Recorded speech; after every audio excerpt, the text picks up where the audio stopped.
A new student joined our class. While everyone else was slaving away at practice problems, she was up on the rooftop playing guitar, wearing earrings and a short skirt. My childhood friend, Qin Qingzhou, was drawn to her carefree and unrestrained nature. He started smoking and skipping class with the new transfer student, and his grades plummeted. We were both destined for Harvard and Yale, and as childhood friends, his mother and I tried to talk him out of it together. Don't ruin your future over a girl. Upon hearing this, he cut off all contact with the transfer student. Eventually, we both got into Harvard as we'd hoped, and after graduating and establishing successful careers, we naturally started dating and eventually got married. On the day of the wedding, the transfer student committed suicide because he couldn't repay his high-interest loans. Qin Qingzhou said nothing and quietly went through the wedding ceremony. But on the night of the wedding, he took me back to my high school and pushed me off the 10th floor. If you hadn't stopped me, I'm sure I could have saved Wan, and she wouldn't have gone down the wrong path and ended up killing herself. When I opened my eyes again, I was back in that afternoon. The transfer student decided to skip the chemistry competition, which would have earned him extra credit, and take Qin Qingzhou to a concert instead. In my past life, I urged him to stay, and he listened to me. This time, however, Qin Qingzhou resolutely took the transfer student's hand and walked away without looking back. It was a sweltering afternoon in the height of summer during my senior year of high school. The entire school building was eerily quiet, with only the rustling sound of pencils scratching against exam papers, a dense, relentless hum that made everyone's nerves tingle. Everyone was frantically cramming for the college entrance exams, and the air was thick with a weary yet stubborn sense of anxiety. I sat by the window, staring at the dense array of chemical formulas before me, my fingertips feeling slightly numb. It's not because the questions are difficult. It's because that bone-chilling sense of weightlessness is still etched deep into my bones. I've been reborn. On the very night of my wedding to Qin Qingzhou, as fireworks lit up the sky and the festive sounds of gongs and drums had not yet fully faded, he pushed me off the 10th floor of the high school building with his own hands. The wind whistled past my ears, and just as my body began to fall, I heard his cold, venomous voice, every word cutting deep into my heart. If you hadn't stopped me back then, I would have stayed by Wan's side. She would never have ended up like this. And she certainly wouldn't have taken her own life. Su Zhixia, you ruined my life and you ruined hers, too. The bell rang, and my train of thought was abruptly interrupted. The clatter of students handing in their papers filled the room in an instant. Those sitting in front of and behind me were packing up their supplies while complaining that the questions were too obscure. Someone turned around and teased me. Zhixia, you're definitely going to be first again this time, aren't you? Of course not. When has a top student from Suchai University ever failed? Wow. You and Qin Qingzhou really are a perfect match. One's a science genius and the other's the top student in the humanities. I smiled but didn't say anything. She looked down and calmly put her pen back in its case, neither turning to look in Qin Qingzhou's direction as they suggested, nor sweetly adding, "He's better than me," as she used to, in our past life. Everyone envied us. They've been childhood sweethearts for over a decade, going from school uniforms to wedding gowns, with advanced degrees and successful careers. They're a perfect match, a handsome man and a beautiful woman, and everyone says they're a match made in heaven. But no one knows that our love has long since withered away, bit by bit, over the years. When we were kids, Qin Qingzhou was the one who was closest to me. Everyone on the old street knew that the Qin family's young man was always hanging around the Su family's young lady. In elementary school, she waited for me downstairs every day right on time. In middle school, she shielded me from all the pranks played by the mischievous boys. And in high school, she always stayed with me until the very end of evening study hall. In our freshman and sophomore years, we were widely recognized throughout the school as a dynamic duo. He was a top student in the sciences, and I excelled in the humanities. Our teachers were convinced we'd get into Harvard, and our parents assumed we'd end up getting married. Back then, Qin Qingzhou had eyes only for me. He'd warm up my breakfast and hand it to me, patiently walk me through the toughest science exam questions, and when I cried after failing a test, he'd look down at me and whisper, "It's okay. I'm here, and I'll always be by your side. But ever since the transfer student Lin Wanwan arrived, she's been like a sudden gust of wild wind, stirring up the heart that had remained calm for over a decade. She is completely different from us, who always follow the rules, while others buried themselves in their studies. She wore short skirts and delicate stud earrings, skipped class to play guitar on the rooftop, and lived life to the fullest, unconcerned with grades or the future, living only in the moment. The moment Shen Qingzhou first laid eyes on her, his expression changed. It was a look I had never seen before, one that was both longing and restless. From that point on, he began to waver. On one hand, there was a stable future that had been set in stone for over a decade, a future I could see clearly in my years of supporting him through his studies. On one hand, there was the fresh, passionate, and unrestrained freedom of youth, the rebelliousness and wildness that Lin Wanwan brought into his life. Ji Xia, Wanwan asked me to skip the competition and go to a concert with her. What do you think? My thoughts were suddenly snapped back to reality. A warm breeze blew in through the window, rustling the exam papers on the corner of the desk. Standing before me was still the 17-year-old Shen Qingzhou, with his sharp features and youthful charm. He turned his head to look at me and asked that same question, one so familiar it was almost unnerving. I stared at him intently. I know exactly what he's thinking right now. He was somewhat tempted to go, yet he habitually relied on my judgment, subconsciously waiting for me to hold him back and keep him in check, just as I had done in the past. In my past life, I tried to stop it, only to end up filled with resentment and meet a tragic death by falling from a building. This time around, I won't stand in your way. I raised my eyes slightly, my tone calm. There was no persuasion, no objection, and not a trace of the anxiety and concern I had felt before. If you want to go, just go. Shen Qingzhou froze in his tracks. His surprise was obvious. His pupils dilated slightly, and the look of ease on his face vanished instantly, replaced by a look of disbelief and shock. He probably never thought I'd let him go. Ever since he was a child, no matter how temperamental he was or how rebellious he acted, I was always the one who kept him grounded, held him back, and took care of everything for him. After a few seconds of stiffness, a relaxed yet rebellious smile suddenly curled at the corners of his lips. It was as if the shackles that had weighed me down for years had suddenly vanished. I felt completely relaxed, filled with a sense of satisfaction at having finally achieved my goal. Okay. He gave a low murmur in response, immediately stood up, and without hesitation turned and headed for the back door of the classroom. Lin Wanwan had been waiting there by the window in the hallway for quite some time, wearing a short skirt and stud earrings. With her bold, expressive eyes, she saw him come out and immediately smiled. Reaching out to take his hand, I looked away, my heart filled with mixed emotions. There is bitterness, there is relief, there are the scars of love past, but above all, there is the peace that comes from letting go completely. All right, I will grant you every bit of the freedom you desire. From now on, your life has nothing to do with me. Shen Qingzhou, stop right there. They hadn't gone far when their homeroom teacher came rushing down the hallway. Seeing Shen Qingzhou and Lin Wanwan's retreating figures, his face turned ashen, and he grabbed Shen Qingzhou's arm. Do you know there's a chemistry competition this afternoon? It's a provincial competition. Winning a prize can boost your college entrance exam score. If you leave now, all the preparation you've done so far will be for nothing. Shen Qingzhou stopped in his tracks, turned his head, and looked somewhat impatient. But he didn't pull his hand away from his teacher's. The homeroom teacher took a deep breath, turned to look at me as I stepped out of the exam room, and said urgently, Su Jixia, you're his childhood friend, please try to talk some sense into him. The air was still for a moment.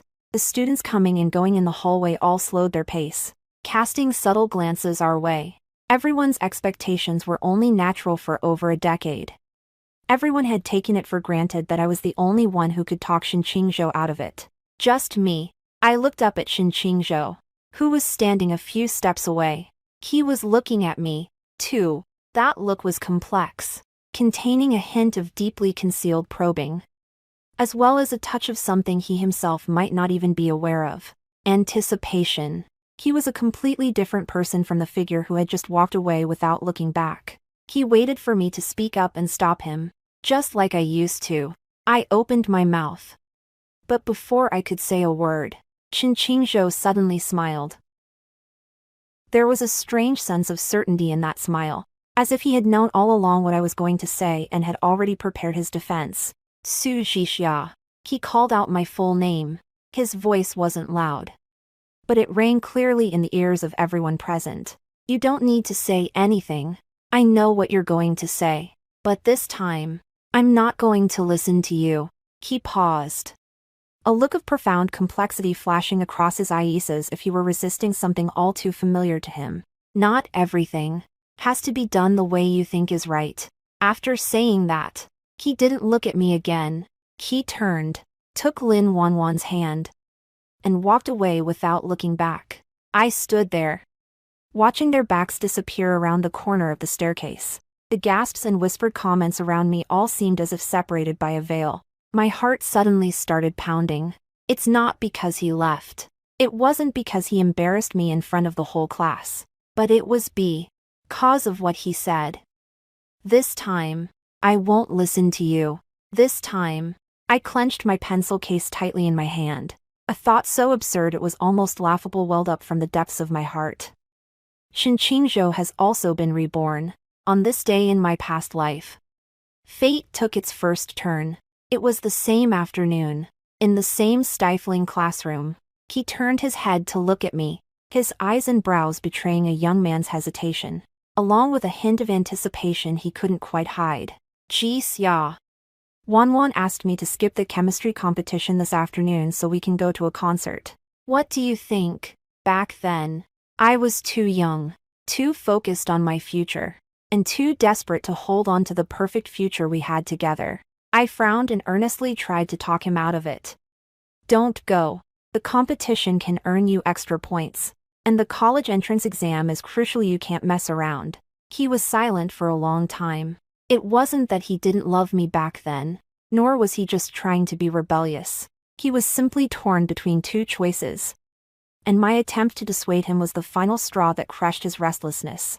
In the end, he listened to me. He gave up the concert to stay and take the exams, completely cutting off contact with Lin Wanwan, whom he had just started getting to know. He focused on his studies, worked steadily alongside me, got into Harvard, graduated successfully, and went on to find love and get married.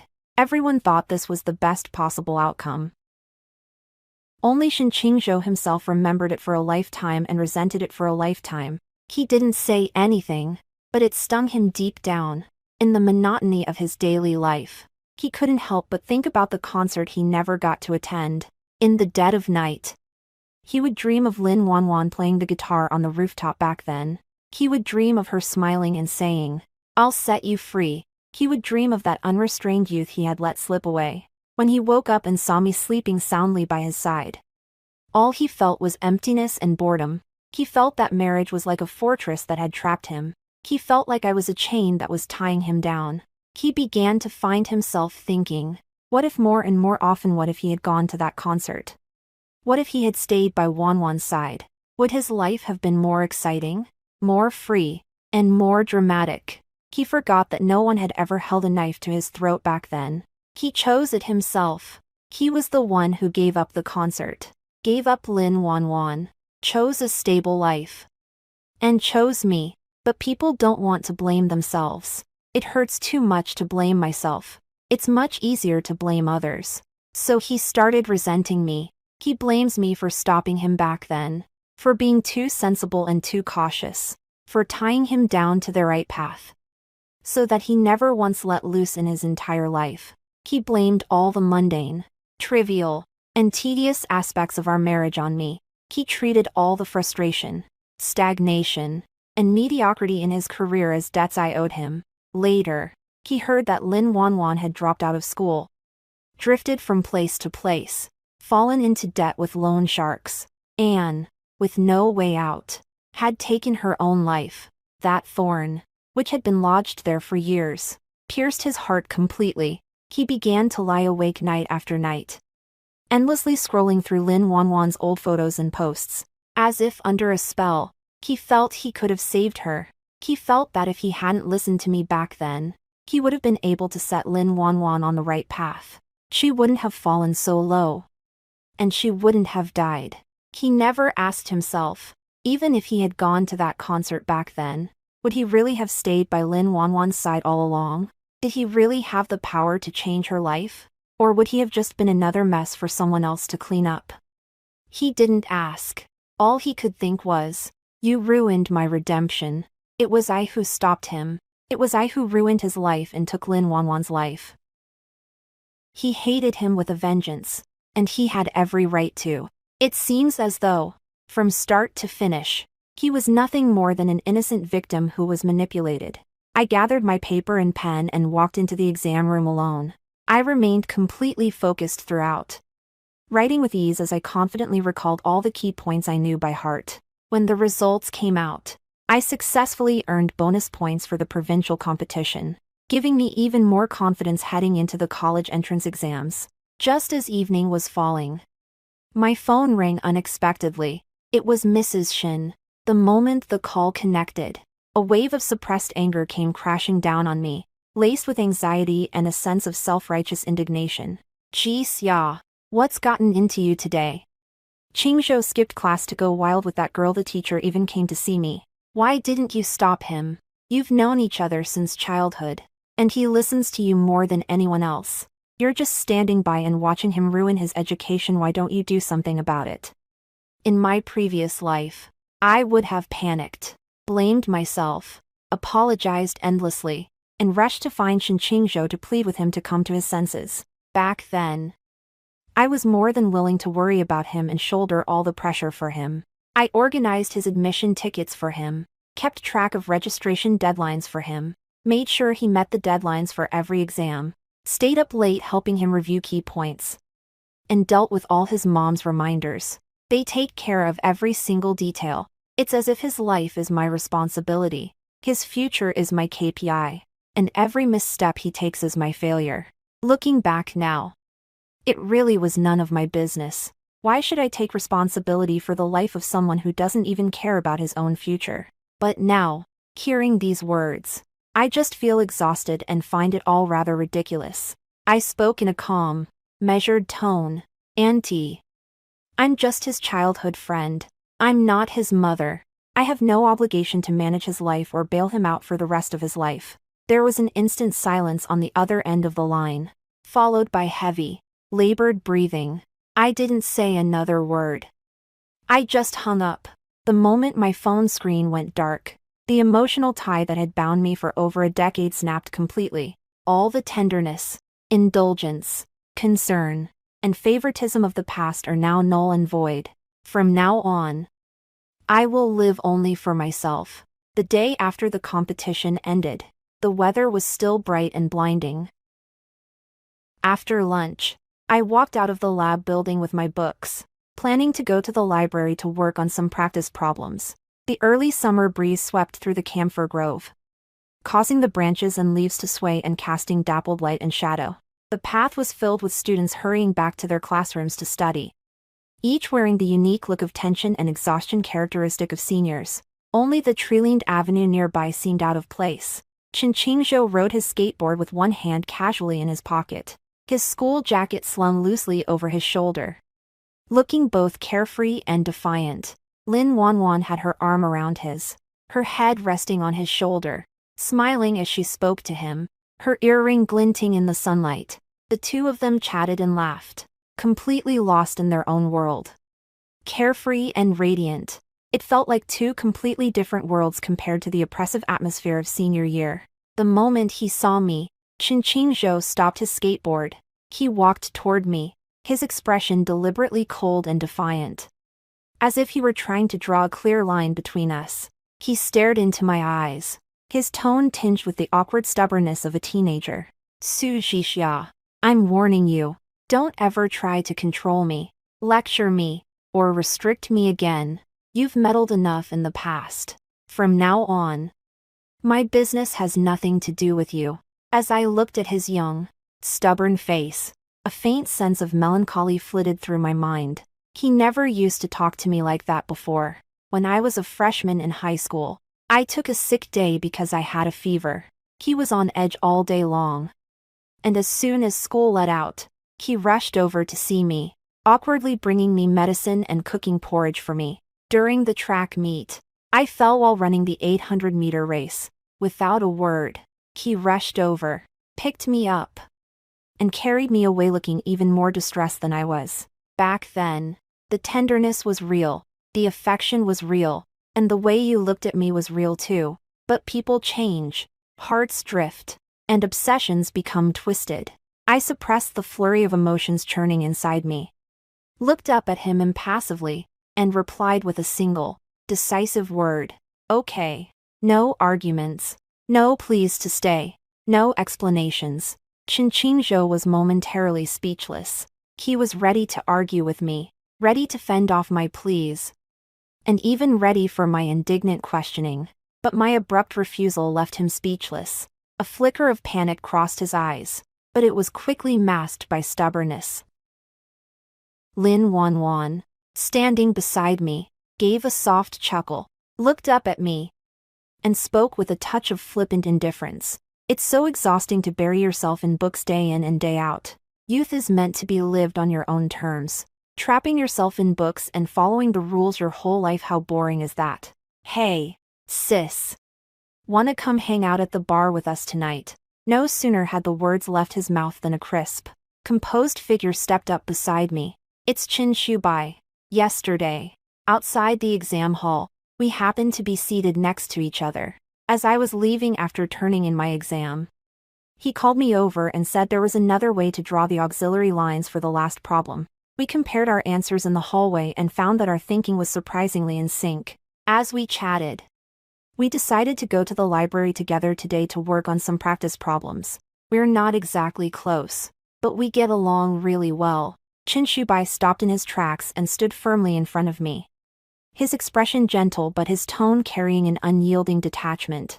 It's not your place to judge other people's choices. Just mind your own business. The atmosphere froze instantly. Qingqing's gaze suddenly locked onto Qin Shubai. He furrowed his brow deeply, his gaze darting back and forth over Qin Shubai's features and figure, as if trying to identify something of the utmost importance that he just couldn't quite recall. I didn't want to waste time watching him agonize and second-guess himself, so I gently tugged at Qin Shubai's sleeve. Come on. Let's go to the library. Qin Shubai nodded gently and walked naturally alongside me. The two passed each other without exchanging another word. Behind us, Qingqing stood rooted to the spot, staring intently at our backs as we walked away side by side. My chest felt tight and suffocating, and I was filled with a jumble of emotions: irritation, unease, and resentment. It was the first time he truly realized it. It wasn't that he had finally broken free from my control. It was me who decided to let him go. Ever since that concert, Qingqing has completely let loose. Skipping class has become the norm. I'm rarely at evening study sessions, and I'm never in the classroom during lunch break. The rooftop became their private domain. Smoking, playing guitar, chatting and goofing around were recklessly wasting our senior year while others were racing against the clock. Many of their unsuspecting younger classmates at school envied them, seeing the two as a carefree, free-spirited couple who didn't worry about their studies. Only we, his classmates, knew that he was literally ruining his own future. But Qingqing didn't care in the least. He had a natural air of arrogance and self-confidence. He was exceptionally gifted from a young age. He never had to work hard to come in first. Decades of success had convinced him that his abilities were second to none. Deep down, he clung to a sliver of hope. I'm just taking a temporary break and having a little fun. If I cram for a month before the college entrance exams, I'll still be able to catch up and get into a top university. There were even countless moments when he would think of his former self.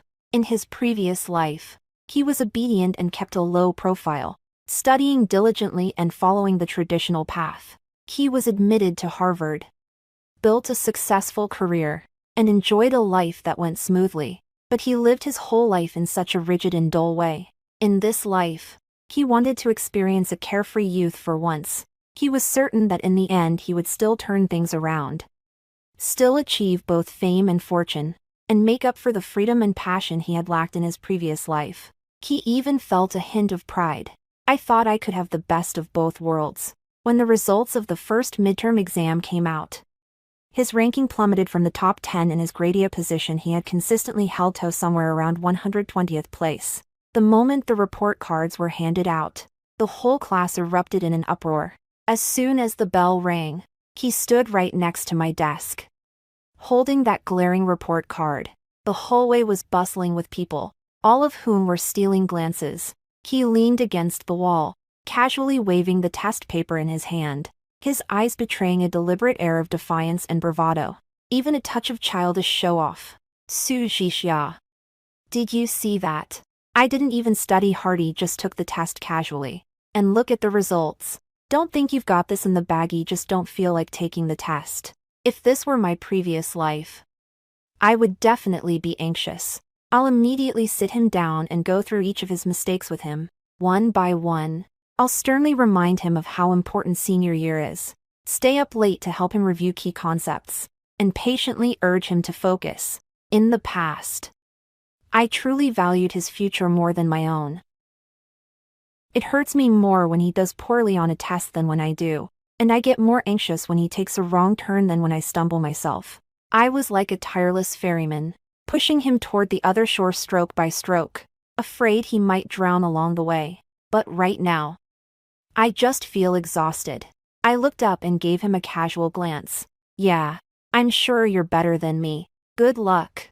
His tone was as flat as a glass of plain water, no worry. No frustration at someone's failure to live up to expectations.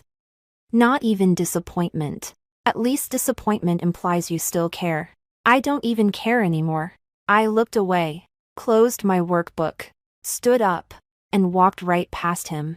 As we passed each other, I could clearly smell the faint scent of smoke on him, strange and distant. That boy who used to smell only of laundry detergent and would make me blush whenever he leaned in to explain a problem to me, have no idea where he's gone. I didn't look back. The test paper Shinqingzhou had been FLI. Ping through in his hand came to an abrupt halt.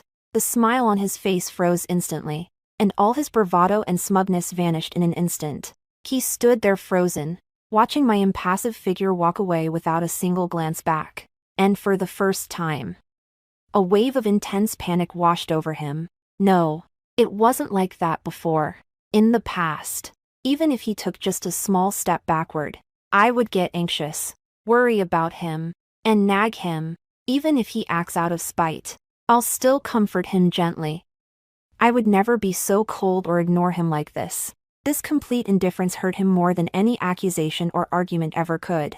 He clenched his report card so tightly that his knuckles turned white.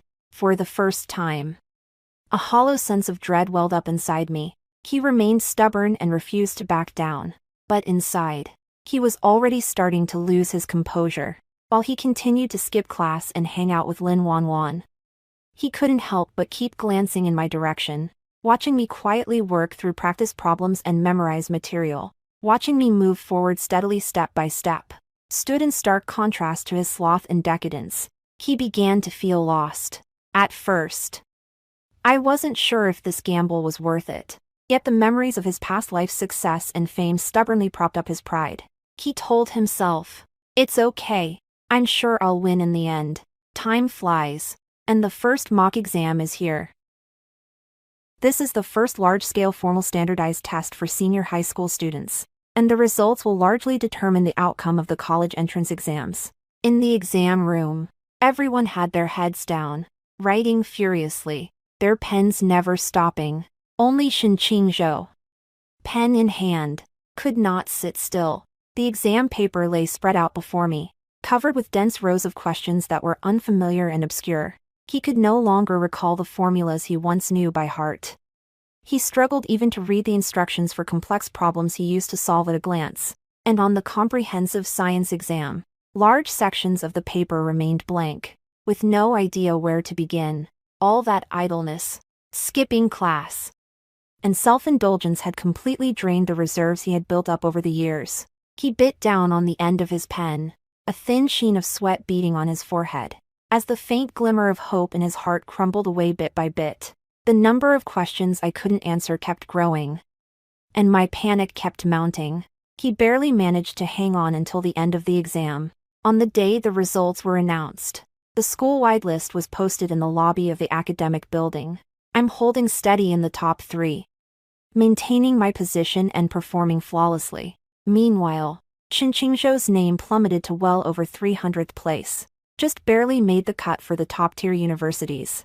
This was the worst, most dismal, and most pathetic test he had ever taken in his entire life. The students around him were buzzing with talk.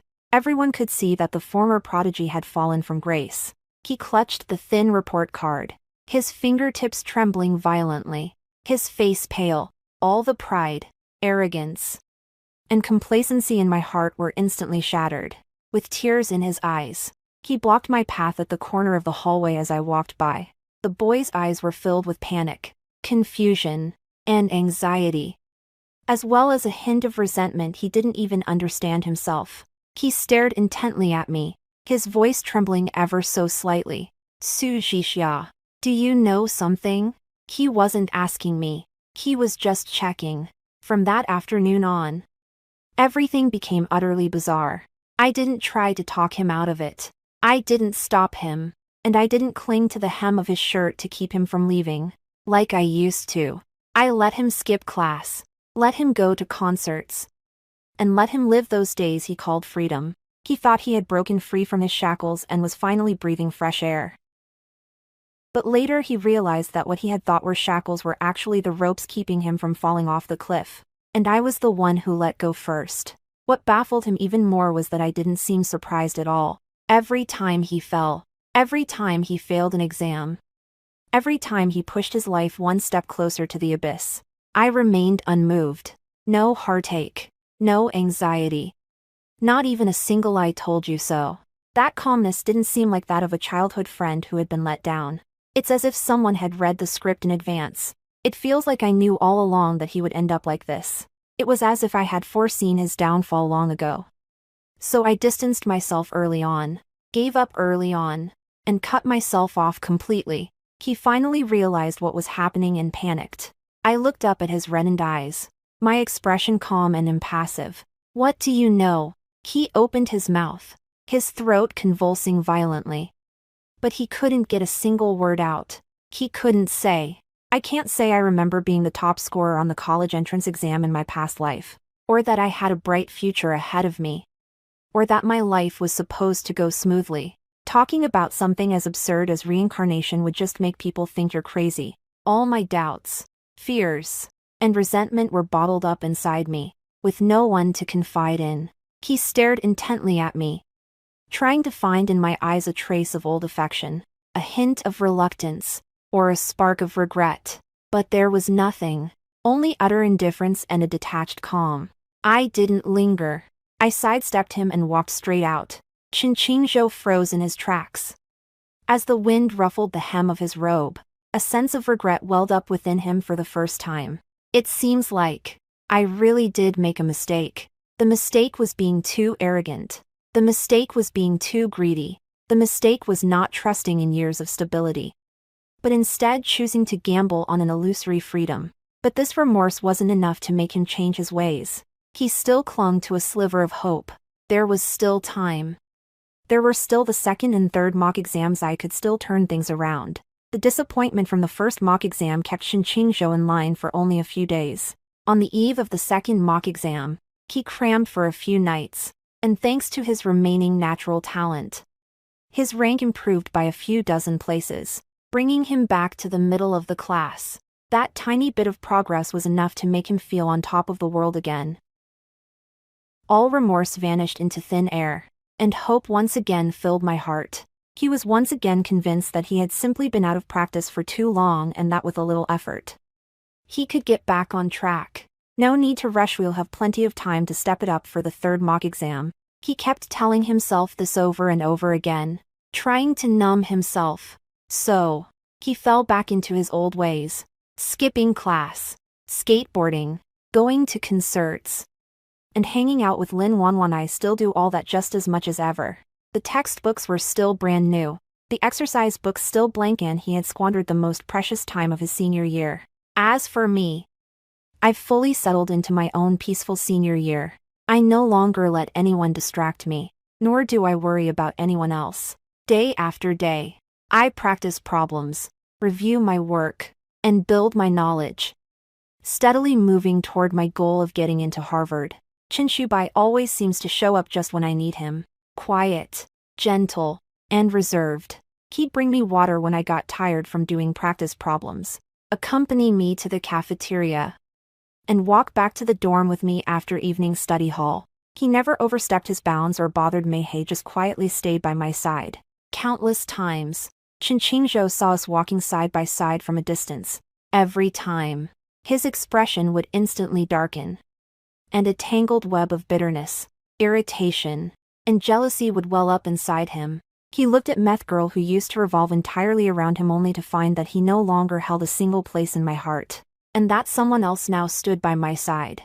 He began to feel confused, regretful, and indecisive more and more often. Sometimes, when he's alone late at night, he can't help but think back to the past.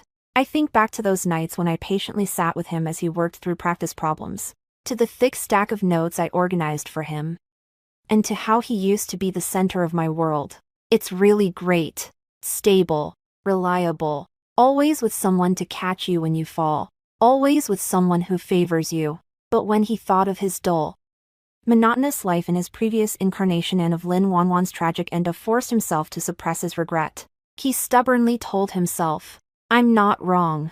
I'm making up for the regrets of my past life." Amid this constant internal struggle and self-delusion, the third mock exam arrived as scheduled. This time, fate didn't give him any more breaks. The results of the exam, which I took completely unprepared, were even worse than those of the first mock exam. The ranking plummeted once again, firmly cementing its place at the bottom. At that moment, Qingzhou finally lost his composure completely. Fear swept through his body, shattering all his delusions of grandeur. He finally realized that he had really fallen too far behind. From that day on, he stayed up late like a madman, working through practice problems. The desk lamp burned all night, and the table was piled high with exam papers. He was doing his utmost to make up for it, but the work I've fallen behind on has long since become an insurmountable obstacle. Math formulas are completely foreign to me. I memorize English vocabulary only to forget it right away. And I can't even grasp the basic approach to complex problems on the science comprehensive exam. The more I study, the more anxious I get. The more I practice, the more overwhelmed I feel. Countless late nights. Anxiety weighed so heavily on him that he could hardly breathe. He always finds himself thinking about his past life without being able to help it. In his previous life, he never had to struggle so desperately. It was me who helped him organize his notes bit by bit, stayed up late to compile personalized study materials for him, highlighted key points, went over his mistakes with him, and stood by him as he steadily made it through his senior year of high school. It was me who shielded him from every detour, managed every risk for him, and provided a safety net for his entire life. Back then, he took my efforts for granted and never appreciated them. This time around, I'm walking away completely and won't get involved anymore. He finally realized firsthand that without my support, his so-called talent was completely worthless. The countdown to the college entrance exam on top of the school building shows the numbers rapidly decreasing day by day. The red numbers were glaring and cold, serving as a reminder to everyone that the college entrance exam was fast approaching. Everyone else is steadily pushing forward and filling in the gaps. Only Qingzhou remained trapped in an endless cycle of panic, regret, and inner turmoil, sinking deeper with every step, never to return to the way things were. The road ahead is completely shrouded in darkness. The moment the bell rang to signal the end of the final college entrance exam, the tension that had gripped the entire city finally dissipated. Everyone rushed out of the exam hall, cheering, hugging, weeping, and celebrating 3 years' worth of pent-up emotions finally bursting forth. I walked out of the exam hall, the sunlight fell on me, and instead of a frenzied sense of relief, I felt only a grounded calm. Over the past 100 days, I've stayed focused and taken each step with care. So the results are already second nature to me. The score release portal opened that evening. With a light tap of my finger, the moment my score popped up on the screen. It came as no surprise I was definitely in at Harvard. The next moment, Chinshubai sent me a screenshot. His score was almost exactly the same as mine. He was still as taciturn as ever, saying only, "See you at Harvard." I replied with a simple okay. And a sense of calm settled over me. Before long, the class chat group was in an uproar. Everyone was posting their scores, sharing their joy, and congratulating one another. And the feed was filling up at lightning speed. I scrolled down in silence and finally saw Shinchingzhou's name at the bottom of the list. A standard first-tier university. Just barely made the cut. Barely managed to get into school. For anyone else, that would have been quite good. But for Shinchingzhou, it was a complete and utter downfall. Everyone remembers that back in his freshman and sophomore years of high school, he was the teacher's top-ranked prodigy, the co-valedictorian alongside me. Two people who once stood side by side in the clouds just 1 year apart. Yet worlds apart. My fingertips paused for a moment, no sense of regret. No ripples. He forged this path step by step on his own. No one forced him to skip class. No one forced him to waste his time. And no one forced him to give up on his future. It was his own arrogance, his own greed, and his own conviction that he could have it all. Later, there was a class reunion. I hadn't planned on going, but the class president called me 3 times, saying, "This is the last time we'll all be together like this." So I went after all. Shinchingzhou was there too. He had lost a lot of weight. Dark circles hung beneath his eyes. His hair had grown long and remained uncut, hanging loosely around his face, and he looked as if he were covered in a layer of dust. He sat in the corner, downing one drink after another. The alcohol only made his disheveled appearance stand out even more. Someone whispered behind his back. I heard he barely made the cutoff for the first-tier universities on the college entrance exam. Is that for real? You're absolutely right. After hanging out with that transfer student for a year, he's completely wasted his life. Shinchingzhou must have heard it.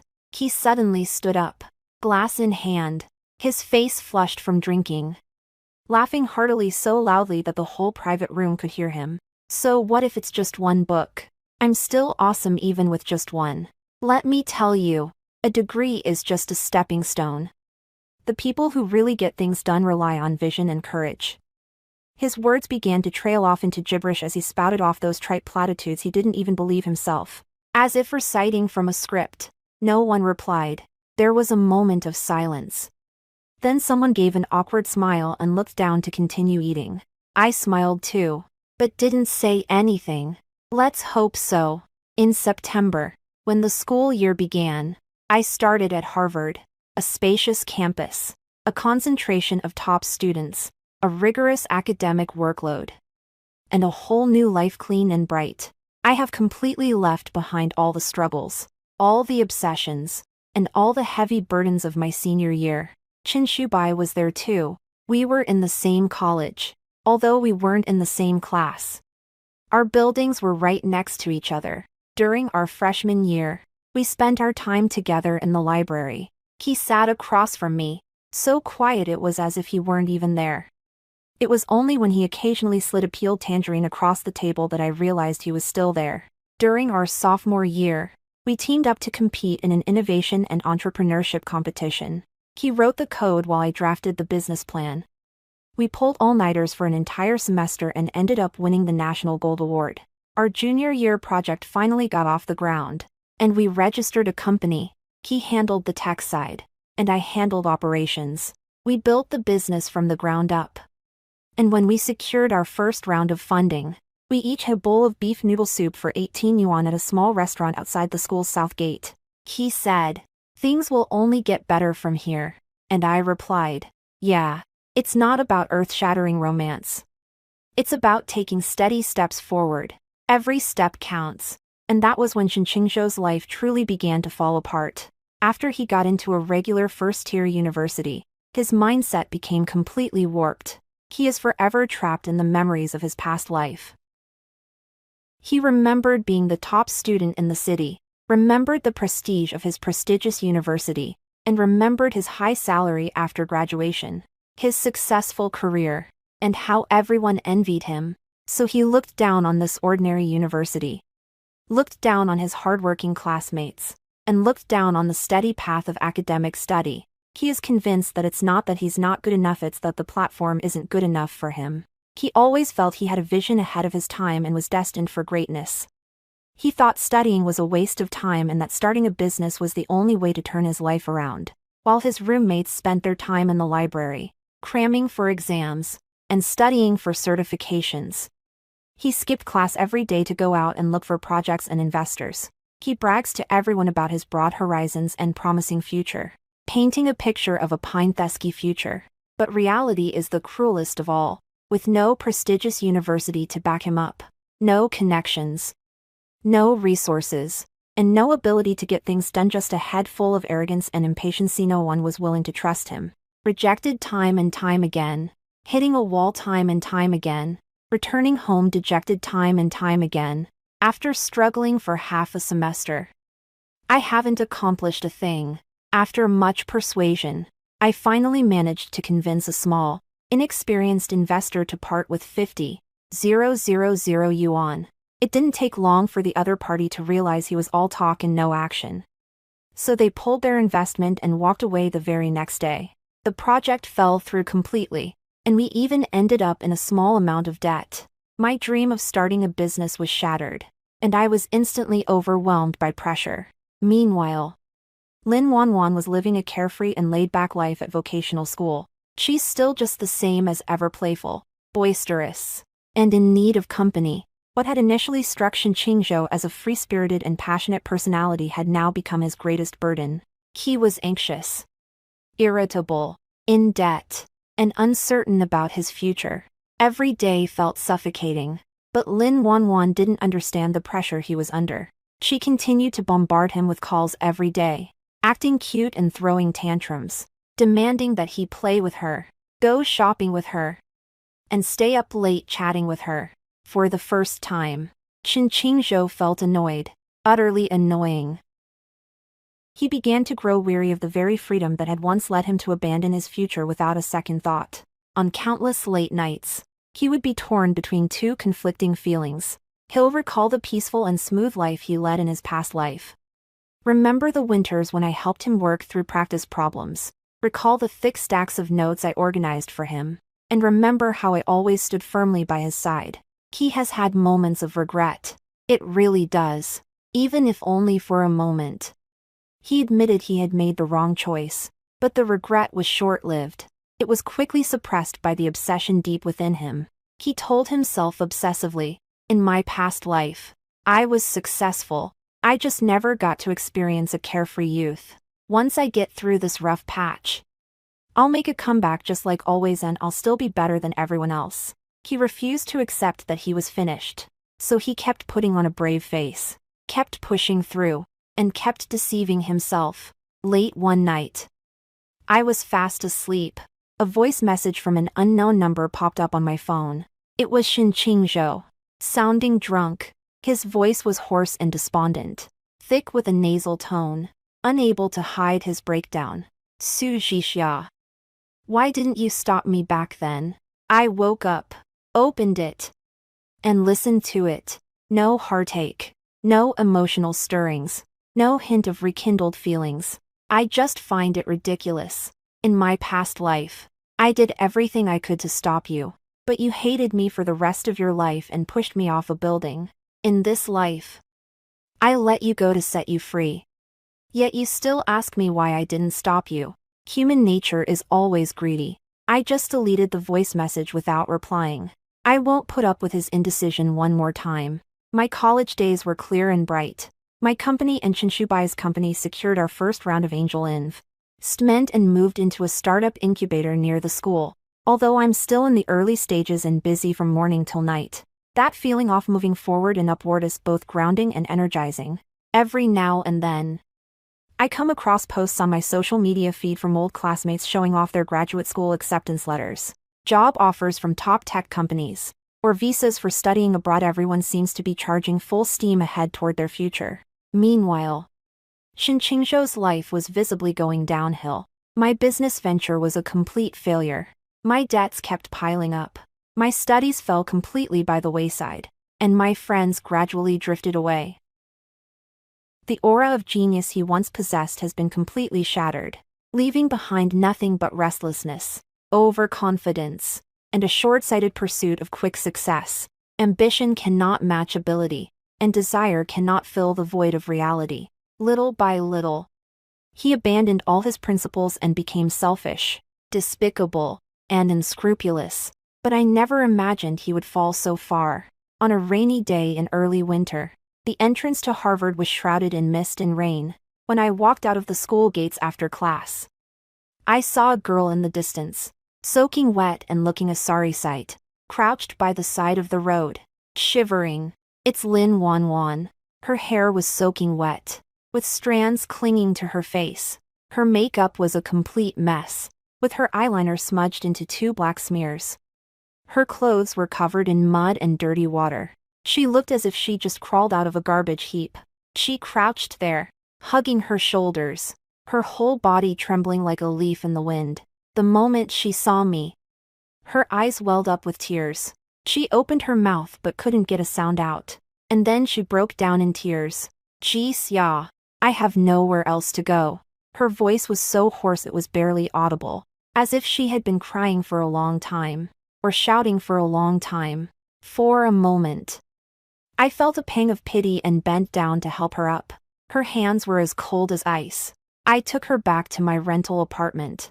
I turned on the heat, found her some clean clothes, and poured her a cup of hot water. Pressing it into her hands, she held the cup, but her fingertips still couldn't stop trembling. She cried for a long time before she finally calmed down and, in fits and starts, told the whole truth. Lin Wanwan's parents divorced when she was young, and neither family wanted her. Her father has a new wife and a new child, and he treats her like a burden. Her mother has remarried and moved to another province, and she doesn't even answer her calls during the new year. No one asked if she had eaten today. No one taught her how to protect herself. And no one cared where she went or who she was with. It was the same in my previous life. No one was there to help her. No one told her which paths she could take and which she couldn't. She was deceived time and time again by smooth-talking scoundrels in society, and eventually found herself drowning in unpayable high-interest debt. With no way out, she jumped off the roof, rebellious, outspoken, fashion-conscious, skipping class, all just a shell of self-protection. With a don't care attitude, she shielded the tattered version of herself that felt no one has ever wanted me. During her senior year of high school, Qingzhou took the initiative to get close to her, joining her in her wild antics, playing with her, and skipping class with her. Those words, "I'll set you free," were the only ray of light in her bleak childhood. She truly loved Qingzhou with all her heart and soul, without holding anything back. With his back against the wall, Qingzhou finally set his sights on her. He was in debt and desperate to turn things around. He was in urgent need of funds. He tricked her into going out on a business dinner, claiming he needed her to meet an investor. Then secretly slipped a drug into her drink. He planned to offer Lin Wanwan to the middle-aged boss in exchange for debt relief, investment, and a chance to turn his fortunes around. In her final moments of confusion, Lin Wanwan instinctively fought her way out, running frantically through the rain until she had no choice but to come find me. She was crying so hard that her whole body was shaking, and her voice was hoarse. Did he ever love me at all? Not even a little bit. I looked into her bloodshot, vacant eyes and spoke calmly, my words shattering all pretense. He doesn't love anyone. He cares only about his own future, his own reputation, and his own sense of resentment. In his previous life, he stood on the rooftop and blamed me, saying I had ruined Lin Wanwan and destroyed his chance at redemption. But the truth was cruel from start to finish. No one ruined him. He was so obsessed with comfort, freedom, and having it all that he ended up with nothing. Yet he still tries to shift the blame onto others. Lin Wanwan was silent for a long time, tears falling one by one. until she finally came to her senses. "I'm going to call the police." The next day, I stayed with her the entire time as she organized the evidence, gave her statement, and submitted the documents. The evidence is conclusive. Chen Qingzhou was suspected of breaking the law and was summoned by the police for questioning. He was eventually released on bail pending trial. But the criminal record will remain on his record for the rest of his life. He completely ruined all his legitimate opportunities, academic pursuits, public service, certification exams, and employment, all off the table. At that moment, his life was essentially over. After being released on bail, Chen Qingzhou completely lost his mind. He had completely lost any chance of improving his lot through education or landing a decent job. His reputation was in tatters. He was drowning in debt, and his future looked bleak. He wasn't ready to give up. He still remembers how glorious his life was in his previous incarnation. He remembers how promising and successful he was in his youth. The stark contrast drove him mad. He no longer works steadily. All he wants is to get rich quick and turn things around against all odds. To make money, he'll stop at nothing, using his good looks. He deliberately flirts with wealthy women, using sweet talk to swindle them out of money, resources, and investments. He clung to a last shred of gambler's mentality. "As soon as I turn things around, I'll be back on top. And I'll prove that I was right." But the cycle of life is always fair. Before long, the wealthy woman's husband found out about everything and showed up at her door with some people.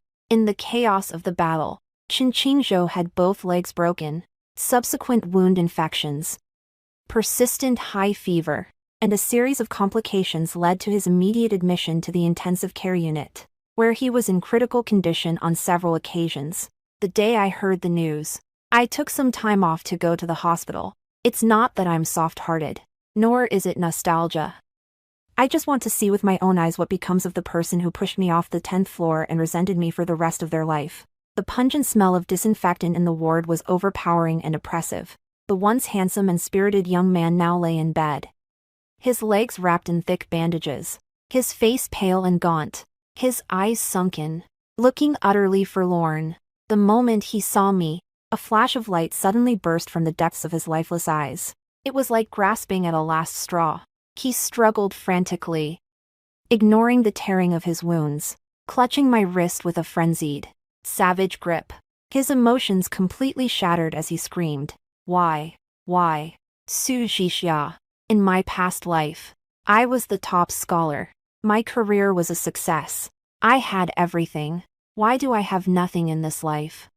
What on earth did I do wrong?" He's gone mad, completely mad. He spent his entire life wallowing in self-pity and blaming others.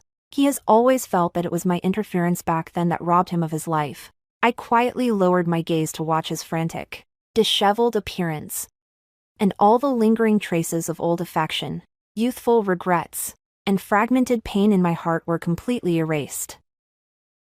Word by word, my voice clear and icy, I shattered all his illusions.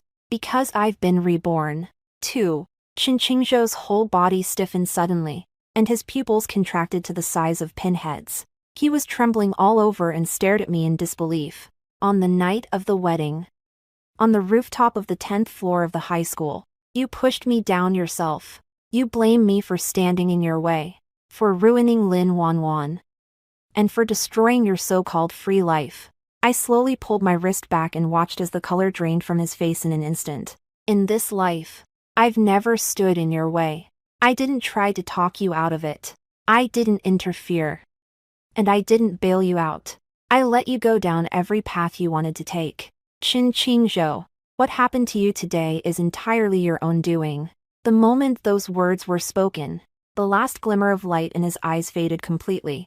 All the self-pity, all the resentment and bitterness, all the grudges and obsessions, and all the what-ifs, they all crumbled and shattered.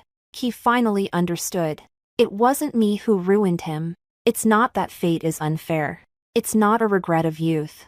He is selfish, greedy, arrogant, cowardly, and always shifts the blame onto others. It was he who, step by step, destroyed the bright and promising life he was meant to have. His lips trembled, but he couldn't make a sound. Tears streamed down his face, and he completely broke down. Belated regret overwhelmed him. But it was already too late to turn back. The dust has settled. It's all over.